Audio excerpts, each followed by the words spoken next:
that this is working, that you're seeing it all right, and that things are looking good on your end. But I think we should be good to go. So hello, if we haven't met before, my name is Melissa Griffin, and got a tickle in my throat. But I love helping entrepreneurs to both grow their business and also adopt an abundance and growth mindset so that regardless of what challenges you might face inside of your business or in your life in general, you are able to tackle them and really just feel good about the decisions that you're making and what you're creating in the world. So with this new software, by the way, that we're using, testing out, I get the comments that you leave on a separate screen. And I don't think that they show me what your name is. So when you comment, please put your name in the actual comment so I can shout you out and really just feel like we're part of this together. It actually says Facebook user on my end. So I want to make sure that I can see your name. And if you're here right now, leave a comment. Let me know. Let me know where you're tuning in from at the moment. I feel like we always get people from around the world on these live streams, which is my favorite thing, especially as somebody who's been stuck in my house and really values travel and seeing the world. This is like the next best thing. So leave a comment. Let me know where you're tuning in from. Hello from Spain. I love it. Beautiful. Camila, hi. Hi, Carlos. Great to see all of you. So today we're talking about something that's honestly one of my favorite topics. Hi, Sarah from Seattle. I know you. One of my favorite topics. So we're talking monetize the content that you create online, because if you're watching this, follow me, it's probable that you are a content creator in some capacity. So you probably enjoy creating podcasts or videos or blog posts or maybe even Instagram content or things like that. Thank you all for all the comments you're leaving too. I see them and I appreciate them. But you probably create content in some format, and maybe right now your content creation feels like this separate part of your business or the separate part of what it is that you're creating, and you're trying to figure out, like, how does the content influence the business? How do they play together so that I'm not just creating content in a vacuum while also trying to grow a business over here on this side, which seems totally disconnected from the content that I'm creating. So for me personally, I started a blog about 7 years ago, and it was just meant to be a fun hobby. And then eventually I started a graphic design business, and I was telling my blog readers about my graphic design business, but they were totally separate. So what I was blogging about had nothing to do with graphic design. I wasn't really using it to get clients. So I had my blog that I was writing on quite frequently. And then I had my graphic design studio that's where I was making my full-time income. And so there was this major disconnect for me where it felt like I had two separate businesses. You know what I mean? I don't know if you ever feel that way, but leave a comment if you ever do feel that way. You feel like you're creating content and then you have a business and you're like, what's the dealio? How do these things work together? So in this video, I want to talk about, how do you make that happen? And how do you find the connection between the content you create and the business and company that you're running? Because for me now, my content is the cornerstone of everything that I do in my business. I found a way to make them work seamlessly together. I'm a content creator at heart, a creative person too. I love creating content in a lot of different mediums. And so that's why this is something that I teach to a lot of my students and clients is you got to create value-driven content if you want to grow a community. And before we get into the next part, I want to just give a few shout outs to some of the people who are here, because I'm seeing a bunch of you tuning in, which is awesome. Hello to Kim. Hi, Sharon from Minnesota. Hi, Chris. Hello, Evie, Lisa, Alexandra, Victoria, Terry, Vera. Hi. Hi, everybody. Awesome. Yeah, I totally get that, Victoria. I do feel that way. She says, I try to connect my blog and business, but it still feels like a disconnect. Yes, right, Kim. She says, my blog is the same theme and content, but I still don't know how to make it feed my business. Awesome. Well, that is what we're talking about today. So let's get into it. Let's chat about some strategies that you can use to actually use your content as the best tool possible to grow your business, create an online community, and help the world. Like, seriously, help the world. It's one of the best ways that you can actually make an impact on people. So the first thing that I'll say is that when you're creating content, the reason why there's a disconnect is because it may not be tackling the main challenge or problem that your community has, that your potential clients and customers have. So for example, even if you're blogging, we'll just say that blogging is your content platform. Even if you're blogging on a regular basis and you're blogging in the same realm, the same topic, general topic and industry as what it is that you sell, if your blog posts aren't tackling those problems that your ideal clients and customers are facing, then how will they find you? They're not going to find that content because it's not something that they're searching for. So you want to get inside the mind of your ideal clients and customers and then create content on whatever it is that they are struggling with most, because that's really what's going to attract them to your website. This is content marketing in action. And what I recommend is that you pick one platform, one primary platform of what I call the big three: podcast, blog posts, or YouTube channel. So pick one of those, and you can always add more later, but when you add too many at the start, it can become very cumbersome to be blogging, podcasting, and YouTubing all the time, all at once. So pick one, and there's no right or wrong as to which one you pick. It's really about, what do you gravitate towards? What feels the best to you? What do you enjoy doing the most?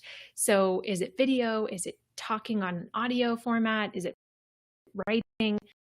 So pick where I think a lot of people get tripped up is they pick the one they think they have to do. Like if other people in your industry, let's say you love beauty or something like that, and there are a lot of beauty YouTubers, and then you think, well, I need to have a beauty YouTube channel when really I want to do a podcast. Figure out a way to do a podcast. Be unique. Go against the norm. That's fine. You can absolutely do something that's different than what you think you have to. So pick a platform of those big three that speaks to you the most. And then when you pick that platform, it's important that you're posting consistently. So where a lot of people do go wrong with content is they think it's sort of like an afterthought, like, yeah, it's important, but what's more important is doing these sales calls, or what's more important is being on Instagram stories all the time, or what's more important is, I don't know, other things that you do in your business, Facebook ads maybe.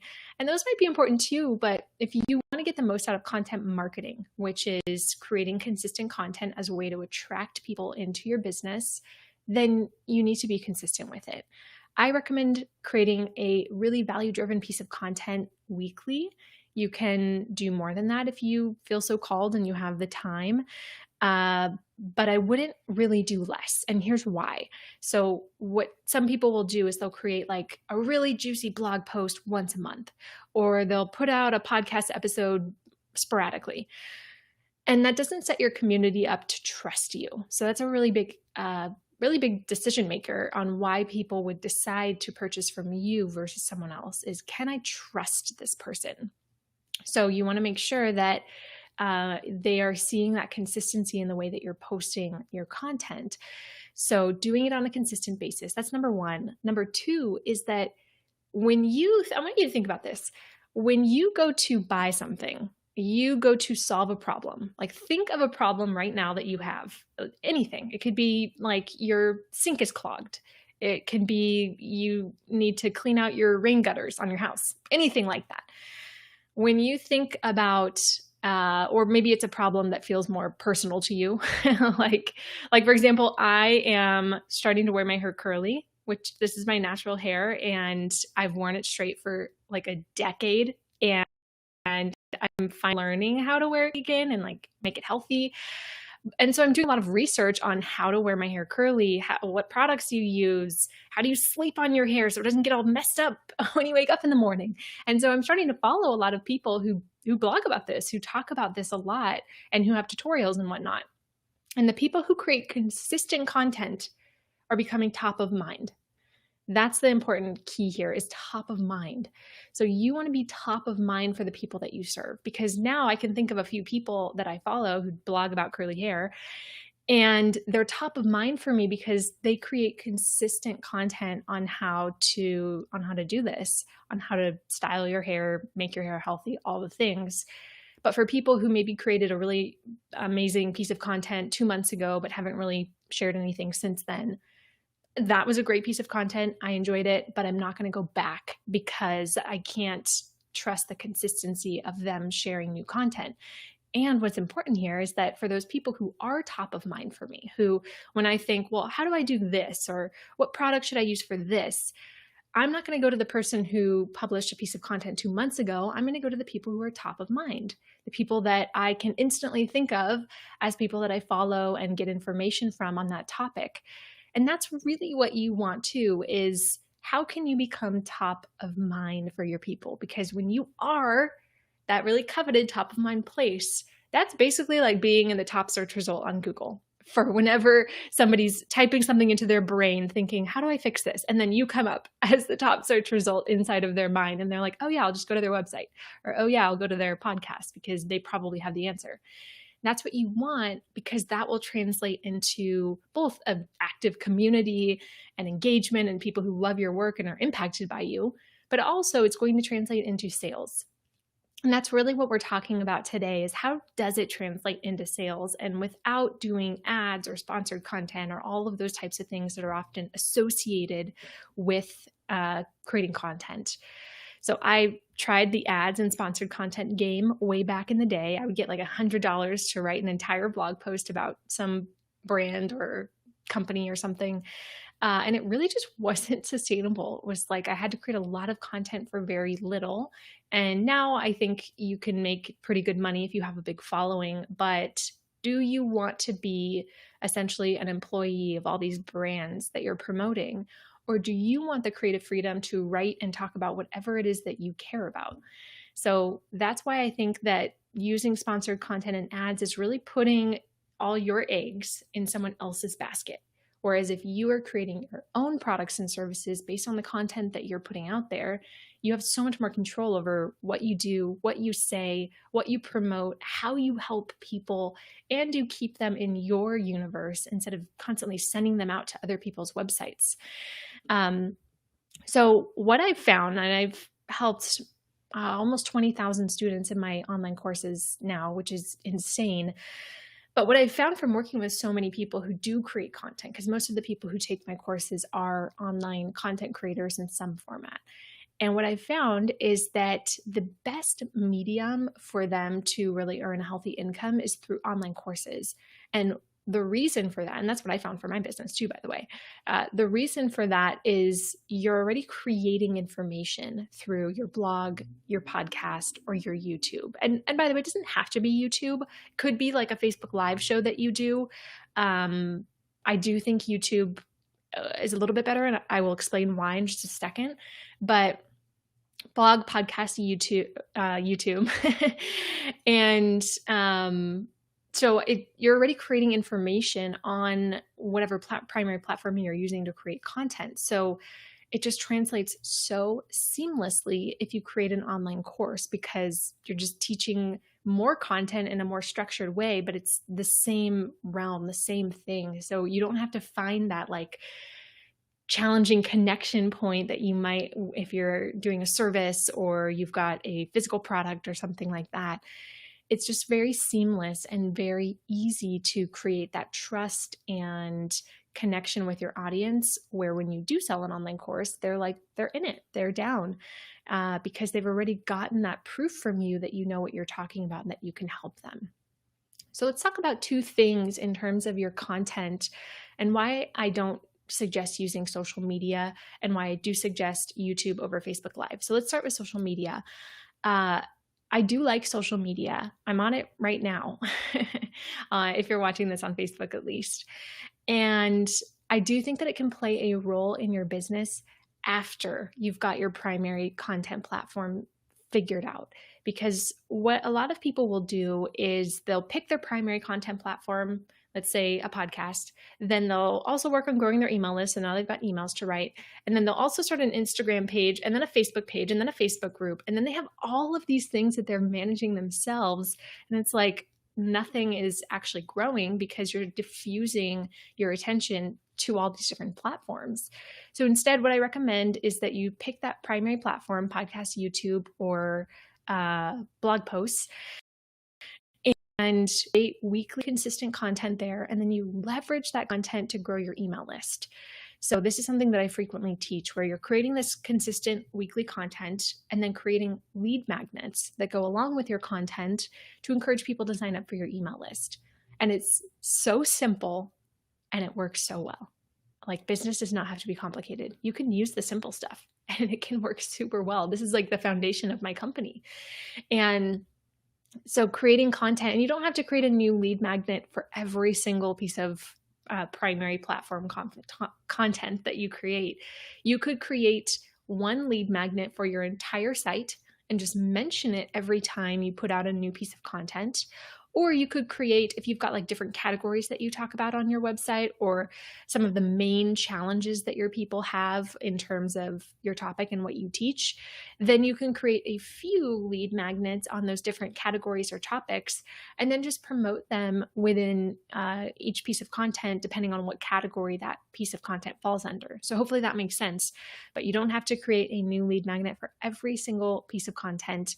Doing it for just a few pieces or a few categories and then including it in all of your content is the most important thing. So if you don't have lead magnets for your content, then you're basically saying, please come and consume my content and then leave. Please come and then leave. That's like basically what you're saying when you don't have lead magnets with the content that you're creating. So that's why it's just so important, because otherwise you're getting all this traffic and all these eyeballs on your content. You're helping people, of course, but how much more could you help them if they were on your email list, where then you could communicate with them on a regular basis instead of just when you, fingers crossed, they come to your website to read your content. I'm seeing some comments. Let me just make sure I've got all the questions answered. Yes, totally get that, Sarah. She said, this is what I've been struggling with. How am I going to manage all of these things at once? It's overwhelming. Yeah, I feel you. That's why you don't have to. You don't have to manage all of them at once.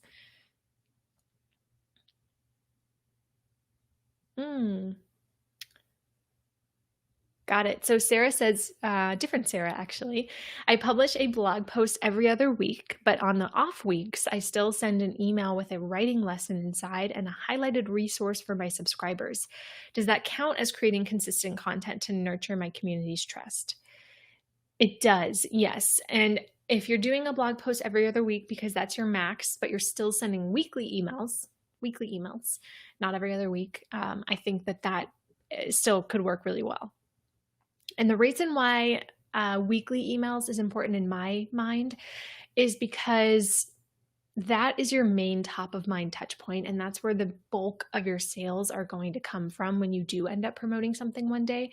So it's in my opinion, the most important platform to stay top of mind on and to be giving a lot of free value versus constantly pitching things. So using your email list is almost like another content platform where either you're creating totally exclusive new content that you send out to your subscribers, or you're sharing the content you're creating on your content platform, podcast, YouTube, blog posts, but you're doing it in a way where it feels valuable. So usually we'll send emails sometimes. And when I send an email that's directing people to like a podcast episode, I won't just say, here's the episode, go listen to it. I will usually start with a story, or I'll start with some tips or advice or something that makes them feel seen and understood, and then segues into why they should go listen to the podcast episode to learn about XYZ. So you really do want it to still feel engaging, still feel helpful, and still show your audience that you understand where they're at right now and why this piece of content you're linking to could be a really great solution for them. Awesome. That's awesome, Rohit. Planning to start your vlogging journey. I love it. All right. So how much time a day do you think it will take to be consistent with content and leads and to stay top of mind? So I think it really varies. That's why I feel that it's so important you pick a content platform you enjoy and that you just like get excited about doing. Because if you, for example, pick YouTube as your content platform, but it's like grueling for you to set up all your equipment, record a video, edit it, all the things, then you're either not going to do it, you're not going to be consistent, or you're just going to hate the time that it takes to do it, and it's going to drag and drag. But if you love writing and you can write a blog post in like an hour or two, then that could save you time and the mental time that it takes to just get in the zone, right? To get in the zone to actually create content. So that's number one in terms of how much time it'll take to create consistent content and grow your email list, is pick a platform you actually enjoy. And what I also want to say about how much time a day it will take is it's hard to answer that question because it's quite subjective. It really just depends on the person. But what I will say is that you don't creating content on like a weekly basis, a daily basis. You don't want to be like spreading out the content creation for every day, all month. You want to batch it so that you have a day for like ideating. What are you going to create content on for the following month? One day, create the ideas, the outlines for all of the content you're going to create. And then maybe you have another day to actually create the content, to film the videos, record the episodes, write the blog posts. Maybe that's 1 or 2 days, depending on how long it takes you. And then you're done, right? So you batch it instead of like you make an outline for one post on Monday, and then on Tuesday you write half the post, and then on Wednesday you create imagery for the post, and then the next week you start all over again for the next post, and you're just like constantly creating content. No, don't do that. That's going to take you a lot more time and energy too, really. So batch your content so that you can actually get more done in less time, because there's something called context switching, where if you are doing one task and then you switch to a different task, let's say you're writing a blog post and then you switch to editing a photo for that blog post. Well, you're doing different tasks that require very different skills and a very different mindset, because writing a post versus editing a photo, very different. So you're going to be context switching between these different tasks if you're going between like writing, editing, looking at your phone, and it actually wastes time. There are studies that show that you will lose 20 minutes on either end of the switching of tasks that you could be saving by just staying in the zone on one task. So just editing photos, like you edit all the photos for the entire month, or you write all of the blog posts for the entire month in one sitting, something like that, or 2 weeks, whatever. You can choose how much you create in one sitting. But the point is that you're not multitasking and trying to do a million different things, because that doesn't really work. Let me just check out the comments here.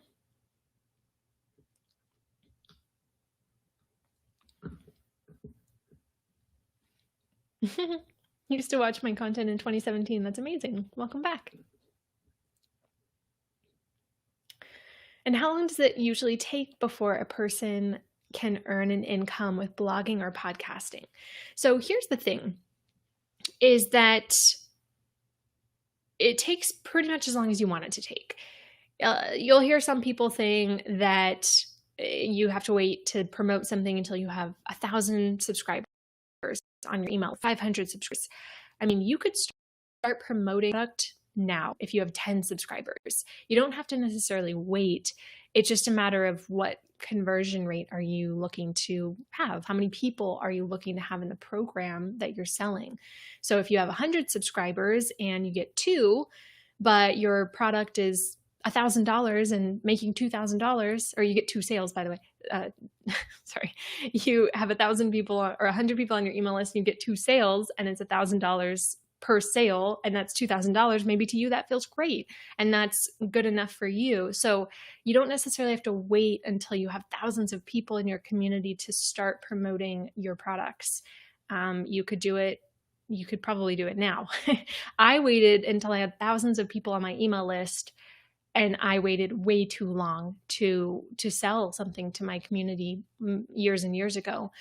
And so now I'm all about just putting yourself out there. Now I have students who have email lists of like 200, 300 people.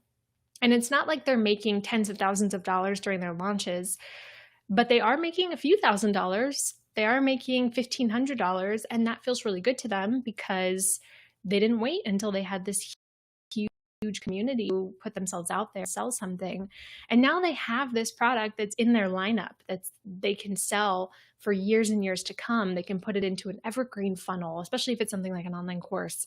They can put it into an evergreen funnel. They can continue making sales of this product as their email list and community grows. So they don't have to worry about creating it later on when they do have an audience. It's just something that's there that's going to be bringing them income during that period when they're going to be growing their audience a lot more.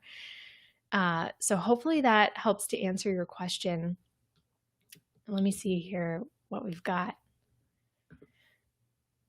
Ooh, a repurposing process. Yeah, well, this is something that we're working on at the moment, but what I do recommend is that you think of a topic for something that you want to create content on. And a podcast episode, by the way, that I'm going to be releasing on Monday, this coming Monday, is going to be talking all about how to figure out what challenges and problems your community has. I've been there's 3 strategies I talk about in that podcast episode that's coming out on Monday. And I've been using these in my own business to come up with ideas for a new online course and new content that I'm going to be creating. And they are so helpful for figuring out what content should I create? What do I actually write about? What podcast episode should I create? All the things. What should I put in my new online course? So I'm sharing that in this new episode that's coming out on Monday. So look for that in terms of what content you should be creating to attract the people you want to serve. And then in terms of repurposing, so let's say you've got an idea for one piece of content you want to create. And let's say that blogging is your primary way of creating content. So you write your blog post about that topic, and then you can take snippets of that post. Maybe let's say the blog post is 1,500 words. So you can take snippets of that and turn it into a 3-part series on your Instagram feed or an Instagram stories. And then you can take that same blog post and do an Instagram live talking about that same exact topic, and then a Facebook live talking about that same exact topic. You could also create a YouTube video if you wanted to on that topic. So there are so many mediums that you could be creating content for on one single topic. You don't have to reinvent the wheel, a new idea for every piece of content that you create, because people who follow you on different platforms are different people. The people, when I do a Facebook Live, I get different people who tune in than when I do an Instagram Live, like every time, because people who are hanging out on Facebook are a different crowd than people who are hanging out on Instagram. And of course, there's going to be overlap too, but for the most part, you're going to be hitting different audiences. So don't be worried about creating the same content for different platforms, because you actually will be serving different people.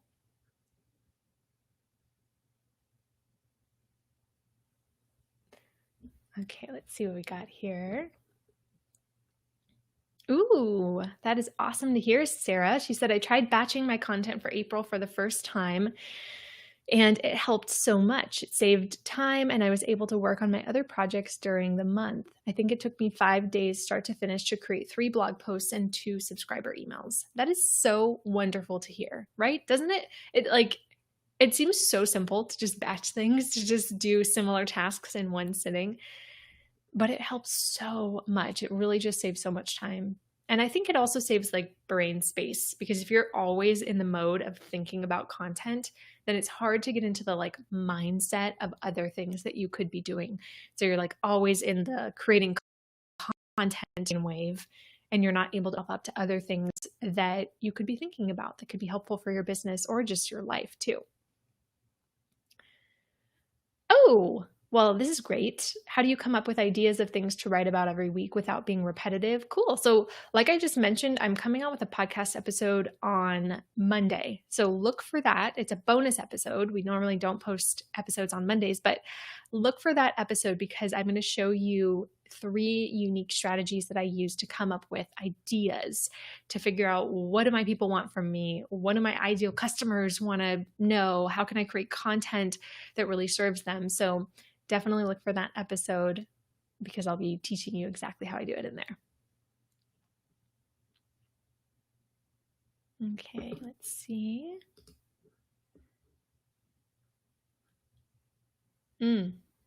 Yeah, I totally agree, Maria. She says, nothing better than validating your course and launching a course even with a small email list. totally agree. How important do you think it is to get experience with one-on-one clients before launching a course? I've been blogging about small apartment styling for a year and a half now. I regularly get DMs on Instagram asking for styling advice. I've grown my email list to 800 people from a few workbooks, and I would love to launch an interior styling course so I can help lots of apartment dwellers at a time. Some people say you should get one-on-one client experience before launching. What do you think about that? Oh, I love this question so much. So my take is that the people who are saying that you need to have one-on-one client experience first are usually coming from the perspective that working one-on-one with clients will give you nuanced information about how you can help your online course students that you wouldn't necessarily just know. So the specific problems that they're facing, the specific things that they would want in an online course, the specific ways that they talk about this problem or that they like to consume information. So you would get that from working one-on-one with people potentially. And that's usually where that advice is derived from, is just wanting you to really understand what does your audience want from you. So I'm just going to tell you the things that I'm putting in the podcast. I'll give you the basic bare bones version so that you have something to go off of. You can still listen to it on Monday, but I think it's really going to answer your question well. So do I think that you need to work one-on-one with people before you can launch an online course? No, I don't. And the reason is because there are other ways that you can glean that same information on what your community needs and the nuanced way that you can teach it that will serve them in the highest way. So the first thing is to do a survey. And I see Maria says, surveys, ask your audience. Yep, that is the first step. So there's 3 steps. So the first step is to do a survey.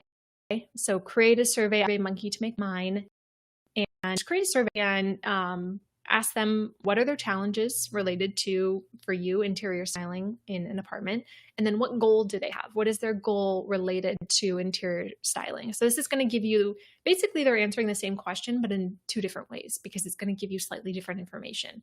So start with a survey. And what I don't recommend is that your survey is like a question box on Instagram stories where you're just asking like the general public and they have like 20 characters to write their response. Don't do that. That's not going to give you very good information. It's going to be the most minimal way that you could possibly do your survey. So create an actual survey, send it in an email to your subscribers, post it on social media, all of those things. And then after you do that, you've got your survey results back, you're going to get a better idea of the unique way that you could be talking about this problem that you want to solve for them. So your next step that most people don't do, I don't know if I've heard of anyone talking about this, is to do a focus group. So a focus group is where you can invite a handful of people who are your ideal client, and you can find them because they probably took your survey. So ask people if they would be willing in the survey to do a focus group with you. They could just tick a little box, put their email in the survey so you can reach out to them. So you do a focus group. We have done ours on Zoom calls. So you just have everybody come on Zoom with you. I wouldn't have more than 8 to 10 people in your focus group, but you can have 4 or 5 is probably an ideal amount. Ask them some questions about what do they want to know? What are they struggling with? Get some really specific information from them. Ask them like, here's what I'm thinking of calling the course. What do you think about that? Just have a conversation, a group conversation. And the reason why you start with this group conversation is because you'll see the things that everyone starts nodding their head on. And you'll see the things that are the most important to them because they're all like, oh yeah, that is really tough. Yeah, I do want to learn about that. And they'll start to influence each other's way of talking about the problem. And you'll just be able to see from a group setting how they're talking about it, what they're saying. And we will record that conversation and then send the recording to rev.com, rev.com, which is a transcription website. So we get a transcription of it so that now I can read through everything that we've said and everything that they've said and see like, what are the words that keep coming up again and again? what are the specific phrases that they use? Because then I could just copy and paste those and put those on the sales page. I can copy and paste those and put those in a headline for a blog post or a piece of content, because you want to be speaking the language that your customers and clients speak. You don't want to be talking about things in the way you talk about those things. For example, maybe you talk about it as interior styling. Maybe they say, I want to decorate my apartment. It's different, right? It's the same thing, but the way that they talk about it might be different. They might say, I want to decorate my apartment. And you might say interior styling for small spaces. It's different. So you want to make sure that you're using it, using language that they're using. And that's why the transcription is important. And then after you do the focus group, hop on some one-on-one calls, and ideally with some different people, but you can also use the same people who came to your focus group. And the reason you do one-on-one calls is because the only thing about a focus group, they're so helpful to see how people talk about it in a group. But the one thing that it also has is this sort of group think mentality, where someone might say something and then other people all start going down the tangent of that one thing, and they might be a little bit less vulnerable around some of the struggles they might be having related to this product or content that you want to create. So if you're one-on-one calling somebody, and I would do this on Zoom and record it as well, so you can transcribe it, you can have a really genuine, vulnerable conversation with them, and just be able to prod a little deeper on how this problem shows up for them. And that's going to just give you some really amazing feedback too, that you can then use to create your content, to create an online course, to create pretty much anything for a content-driven brand. So really just going to the source and asking them. And you can do all of this in the span of like 2 days. It doesn't have to be this huge research process.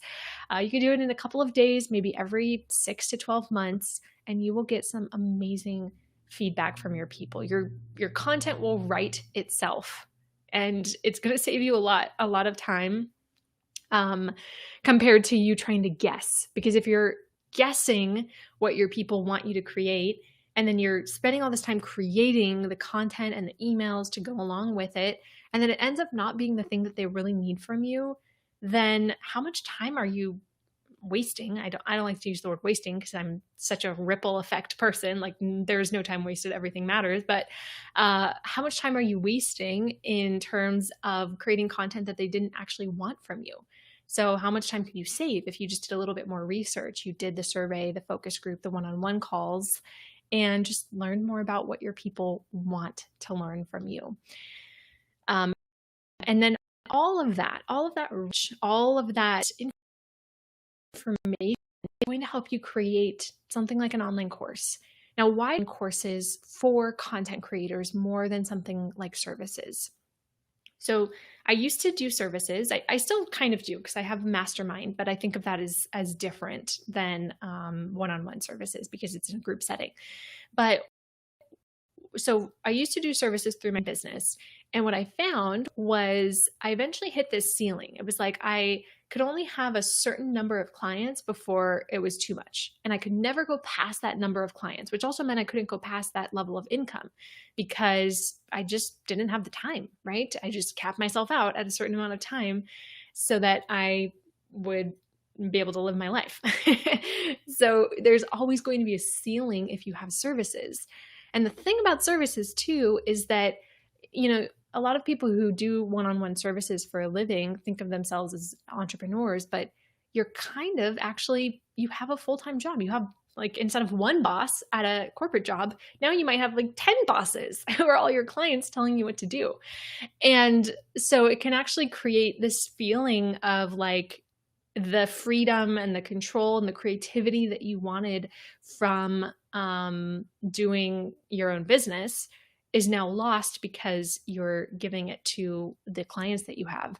And that's not always the case. Of course, you will also have clients that you love working with, and maybe doing services works better for you. But if you are the type of person who doesn't want a ceiling, who wants full control, who wants the freedom to be able to take time off whenever they want to, instead of being tied to working with people doing services, then that's a big reason why I love online courses, especially for content creators, like I said, because you're creating information and it just translates so beautifully into creating an online course. So online courses are scalable. You don't have to spend more time necessarily to sell more courses.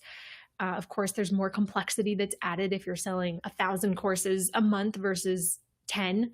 But in general, I mean, you can hire more people to help you. And in general, it doesn't take all that much more time to sell more courses than it would to sell less courses. So it's leverage, a leverage business model. So you have more time, you have more freedom, and you can help way more people. So that's a really big aspect to it too, is that with services, maybe you could help, I don't know, 20 people a year. And then with courses, the sky's the limit. As many people as you can get your courses into their hands is how many people you get to help through your online courses. So those are some of the big reasons why I find that courses are just model for a content-based business, or even just a business that creates content. It doesn't have to be your main platform where you're constantly creating content, but if you're creating some form of content and creating lead magnets and using it as a way to get people to join your community, then it's just this seamless next step for them to sign up for an online course to learn more. All right, let me see if there are any final questions here. And if you have, feel free to leave a comment and I'll answer them before I sign off. What is step one is to create an audience. Yeah, I get that too, Chrissy. So if you haven't created an audience yet, then there's no better time to start than right now. So start by creating your consistent content. Start by also creating an email list and use those as the way to start getting people into your brand. Now, when you're creating your content, what you want to do is do it on a podcast, YouTube, or blog post, because these are all attached to very important search engines. Podcasts can be searchable on iTunes and Spotify. Blog posts can be searchable on Google, basically all search engines, and Pinterest. And YouTube can be searchable on Google and on YouTube. So, and what I also recommend is that you embed all of your pieces of content, whether it's a podcast or YouTube, into a blog post so that they all are living on your website versus on those platforms alone. So now you've got everything on a blog post on your website. And so you're able to drive all of this traffic using search engines to your website for people who are searching for how to solve that particular problem that you talk about in that piece of content. So that's where search engine optimization strategies come into play. I have a lot of content on my website about SEO, search engine optimization. So go to my website, melissagriffin.com.